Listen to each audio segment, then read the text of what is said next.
Hey, what is going on, guys? It is Steven, your semi-comprehensive guide, back here with another video tutorial, and today I'll be showing you an updated version on how to game share games on your PlayStation 4. So a few months back, I did a video on how to game share games, and it got a mixed reception. There were some people who were confused, and looking back on it, I really did not do a good enough job explaining it, because it is a really complicated process. So today I thought I would clear up some of the confusion and answer some of the questions that a lot of you had in hopefully a clear tutorial. So before we get into this tutorial, once again, I would like to mention the fact that you must have a fully completed PlayStation Network account for this to work. If you do not, if you just have one of the base users, you won't get anywhere. You cannot share any games. You can't really do anything without a PlayStation Network account. You can't go online or any of that. So just be sure to create and to log into a PlayStation Network account on all the accounts you are using for this process. So with that out of the way, we will get into the actual tutorial here. Now, keep in mind, I'm doing this from the perspective of you game sharing your games with your friend.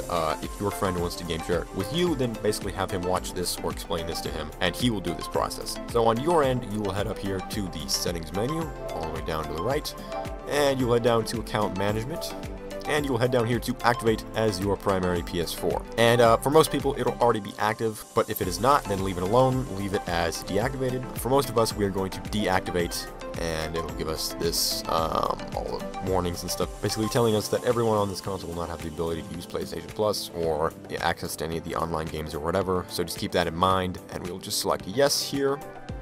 And it is now deactivated. So now you or your friend will go over to your friend's PlayStation and sign into your account with, once again, all the PlayStation Network stuff signed in. And you will basically do the same process, except in reverse. You will head up here to the settings menu, down to account management, and down to activate as your primary PS4. In this case, you are going to activate it. And it is now active, and now your friend has access to essentially all of your games, all of your content, and anything digital that you might have purchased. Of course, in order to play any of the games or view any of the digital content, we're going to have to download it, and in order to do that, we will head over here to the library. And then in here, we will head down to purchased, and all the games you see in here with the arrow pointing down, the little download symbol, all these games you can download to you or your friend's PlayStation 4. So choose the game you want to download, and it'll take you into the PlayStation Store. Now this is an alternate way to download the games too. If you can't find them for whatever reason in the purchase section of the library, you can just search for the specific game in the PlayStation Store, and it should appear with just a download instead of a purchase, and then you just download it. And then the rest here is just the usual process of downloading an application on PlayStation 4. I'll just select single player here, and it'll download to the main menu, and once it is done downloading, you can play it with them online or on their console in person. Now, if for whatever reason your games are not showing up on your console, then you will head up here to the settings menu, down to account management, and then down to restore licenses. This will restore any licenses that might have gotten tangled up in a mix-up or whatever. It should make all the games that are not appearing appear in the library. So you'll just restore them right here. Pretty fast process. Famous last words, apparently.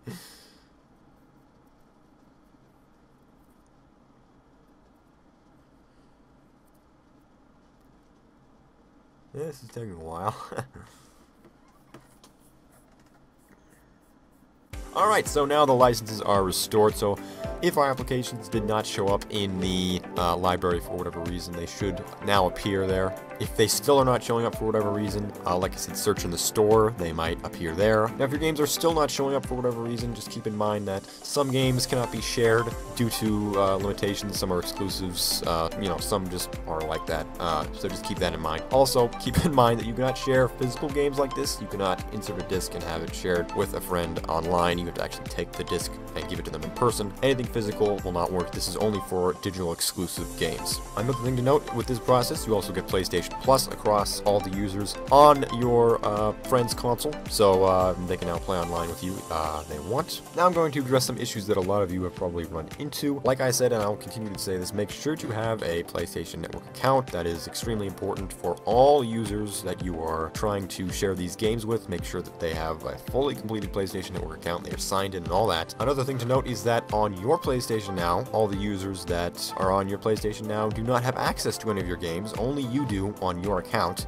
Any alternate users will not have any access. In reverse, though, all of your friends' alternate accounts will now have access to all of your games and, of course, all of the perks with PlayStation Plus and so on. Also, keep in mind that you can only activate one PlayStation 4 system with your account as primary. You can have your account as an alternate user on as many PlayStation 4s as you want, but you can only activate it as primary on one PlayStation 4. So with your account, you are essentially getting all the perks that you have, PlayStation Plus and all the digital games you can download with your single account onto any PlayStation 4 you sign into. But if you want to share it with other users on that PlayStation 4, you're going to have to activate it as primary, and that can only be done once. So that being said, if you want to deactivate your PlayStation account and give yourself primary access once again, basically just do the same process, hit the settings, account management, activate as primary PS4, and now you're going to deactivate it. This will once again give permission back to you where you can activate it on your PlayStation 4. Make sure that, of course, your account is activated as primary on the PS4 you want to share with. The whole time you are sharing the games with that person, if you deactivate it, they lose access to all of your games. They will have a lock icon next to them, and they will not be able to play them. And likewise, if they do it to your account, you will not be able to play them. So just be sure to maintain the